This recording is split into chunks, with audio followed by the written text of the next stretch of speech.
I consider myself to be a public servant. Part of what I do is I try to create art that, however briefly or however slightly, relieves suffering.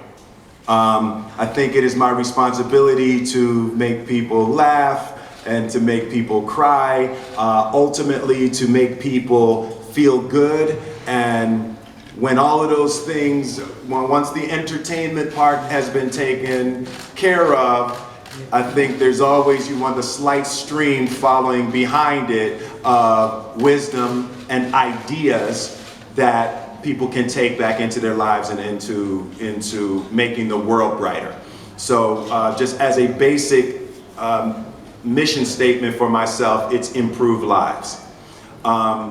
So in terms of discrimination, I think it's hugely important with this type of platform to, first and foremost, I have to live a certain way. I have to be a certain thing. It's less about talking about it and more about being it.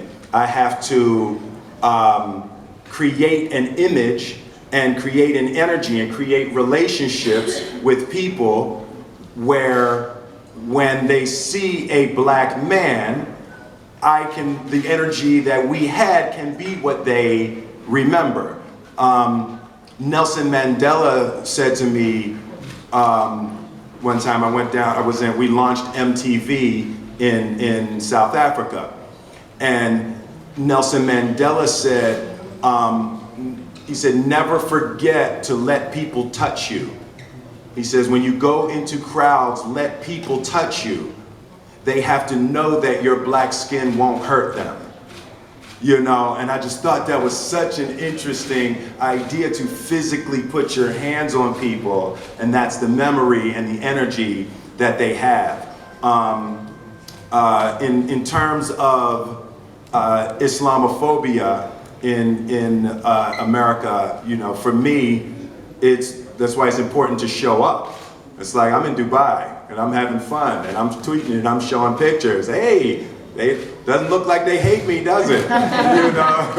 You know. So I think that the imagery of it is hugely important to me. And as the election goes on, I do believe I'll be called on to more specifically speak out about the insanity.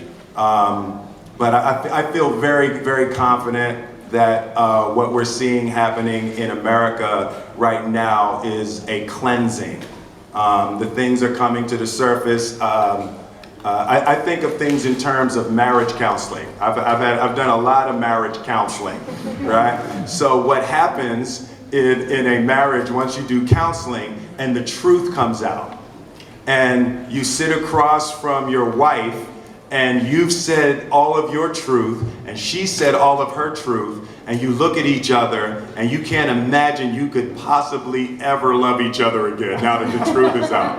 And it creates a dark moment. It creates a dark moment. But for me, it's the dark before the dawn. When the truth comes out and people have to stand up and say who they are and what they think, and you get to know who they are, I think that's the cleansing before we get to the other side, that is understanding, that is moving forward in our relationship. And as painful as it is to hear Donald Trump talk, and as embarrassing it is as an American to hear him talk, I think it's good. We get to hear it, we get to know who people are, and now we get to cleanse it out of our country.